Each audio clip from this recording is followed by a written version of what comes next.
Hello dear educational leaders, welcome again to this session. My name is Dr. Philoteri Ntawiha, a lecturer of education at the University of Rwanda College of Education and a trainer in the program of Continuous Professional Development Diploma in Effective School Leadership. In the previous session, you remember that we covered Unit 4 entitled Human Resource Management. In this unit, we learned that human resource management is about the management of people in organizations. We learned also that human resources are all the people, both teaching staff and non-teaching staff, who perform the activities of an organization. You remember that the achievement of organizational goals cannot be met without human resources. Why? Because it is people, not buildings or equipment, that make the organization. Thus, human resource management is all about creating conditions that enable greater self-direction by the staff in the performance of their duties. In today's session, we are going to study Unit 5, which is about management of physical resources. In fact, you all agree that a school needs physical resources and facilities to accomplish its mission, goals, and instructional objectives.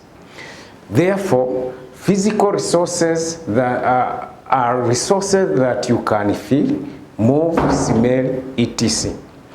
Physical resources constitute a key factor which affects learning, staff motivation, and academic performance in the school system. And this has been confirmed by researchers such as Masiha, Armstrong, and Waiwa in 2000. In a school setting, physical resources include teaching and learning materials, school furniture such as desk, cupboard, ICT infrastructure, buildings such as classrooms, dormitories, girls' rooms, teacher resource center, land, playgrounds, and services such as water, internet, and electricity. In the context of scarcity of resources, school leaders must ensure that the available resources are integrated and utilized optimally to help realize the vision and the mission of the school. Dear school leaders, you need to identify what resources are needed and how these can be obtained. Based on this background, this unit aims at helping school leaders achieve the following learning outcomes. So therefore, we are expecting that by the end of this unit, you will be able to identify different categories of physical resources available in your schools, to follow correct procurement procedures when acquiring physical resources, and to address challenges related to the management of physical resources. We are also expecting that you will be able to ensure inclusiveness in the management of physical resources, to manage physical resources effectively and efficiently, and to ensure that resources are effectively used for quality teaching and learning. Finally, we expect that you will value the importance of good quality and well-maintained physical resources. Dear school leaders, let's look at section 1, which is about the types of physical resources. As a matter of fact, school leaders need to manage a wide range of physical resources. The available physical resources differ from school to another. And this depends on the population of the school, the available funds, and the ability of school leaders to mobilize resources. Dear school leaders, according to MANTEP 1995, school physical resources can be classified into 4 types. The first type is land, and this is the ground owned as property by the school. Availability of land would enable the school to expand, plan for new facilities, and even improve the school environment. Fencing or planting of trees should demarcate school land, and title deeds should be secured and safely kept. The second type of physical resource is buildings, and those are what have been constructed for the purpose of enhancing teaching and learning. They include classrooms, libraries, laboratories, workshops, teachers' houses, stores, dormitories, toilets, girls' rooms, and kitchens. Buildings requires repairs and maintenance for renovations.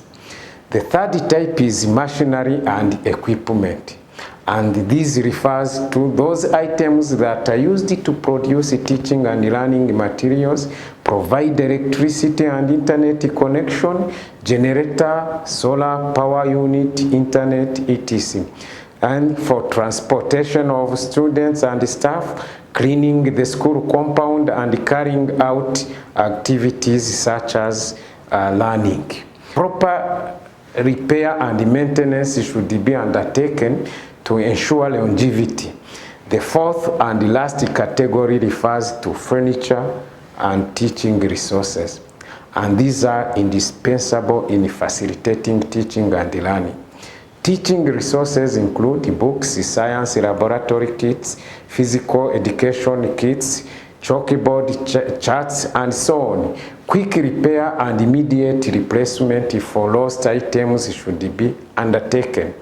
Dear educational leaders, in the management of physical resources, there are key principles that should be taken into consideration.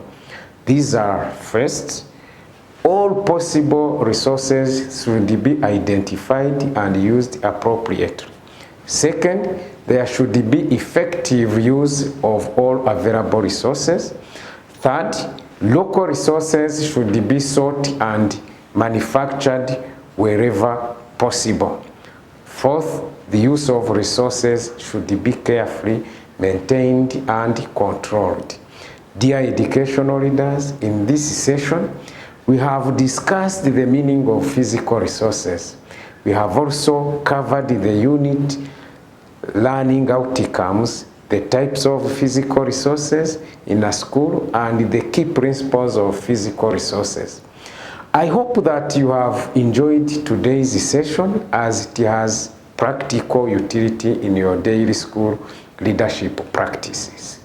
You are most welcome to the next session that will take you through the second section of Unit 5, which is about the role of school leaders in physical resource management. Once again, thank you for your kind attention and participation. Goodbye.